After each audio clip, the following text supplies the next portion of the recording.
ego imbwira ubundi ejo hashize tariki 11 z'ukwezi kwa 11 wari umunsi mpuzamahanga wo kwizihiza ubusiribateri ubugaragu n'ingaragu cyane. ariko ikibazo cyane nuko nkuko indi minsi yose bayiserebura bagatanga na konti minisiteri y'urubyiruko nta kintu yakoze kandi uvuga ngo ingaragu ziri bamwe mu minisiteri ireberera cyane y'urubyiruko. rero hari ingaragu ibyiciro bitanu by'ingenzi rwose. hari icyiciro cy'ingaragu cya mbere izi zisanzwe nyine umuntu ataragize igihe cyo gushaka ukavuga ati umuntu ni ingaragu sibyo. hakaba n'icyiciro cy'ingaragu noneho zinangiye neza zidashaka gushaka aba Filipita King James ba Payasi noneho uri umusatsi ugashaka agasibanganya ibimenyetso agashakisha undashyiraho cyane. ariko ati sinava mu bugaragu. hari ikindi cyiciro cy'ingaragu zishima Imana pe tuvuga ati tuzakorera Imana mu bugaragu bwacu paka rwose. Israel Mbonyi ari muri abo ngabo babarine Gahongayire bano bagapika manzi basha dibu ba Yangrese nyine ingaragu zishima Imana kandi zifite gahunda yo gukora Uwiteka mu bugaragu bwabo.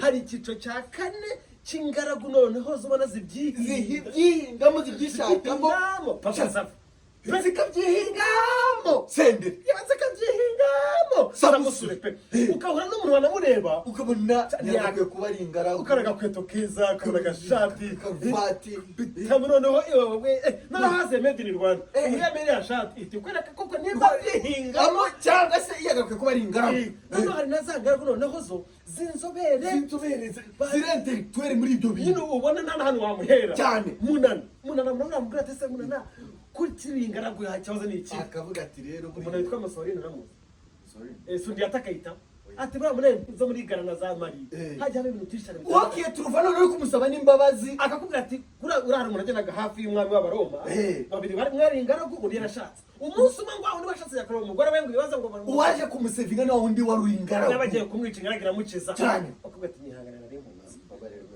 akakwereka nyine ko wari uhubutse bamwana funza abo bose ni ingaragu ko ubwira ati utunyange ngo twanye ntabwo turajya mu by'umugabo cyane rwose. ubwo nyine kuvuga ibintu abimazemo igihe yarabizi neza. hari ingaragu zidafite aho twazikarasa ariko zikora nka backup ziri aho hafi ugati uzacika intege cyane tumusova nyine ubona tuza mu cyiciro ingaragu nk'izo ba Austin bano bamuyoboke ba David bayingana ba Dive wayo ba Epa za ngaragu ubona ko zigira nko anytime zaza nyine zikatugoboka kandi zo ziri hahantu ubona ushobora kuba ari hafi kuva mu bugaragu cyangwa se batazabuvamo wenyine confusing utamenya aherereye ariko kora nka backup. Minisiteri y'urubyiruko pe abo bantu ku munsi w'ejo hakaba harabayeho inama ahantu muri sare hari n'insanganyamatsiko n'urugero wenda igira iti ubugaragu burambye budindiza iterambere ry'igihugu bakagana ku butaramba noneho n'izindi ngamba zigafatwa ibintu byiza bitari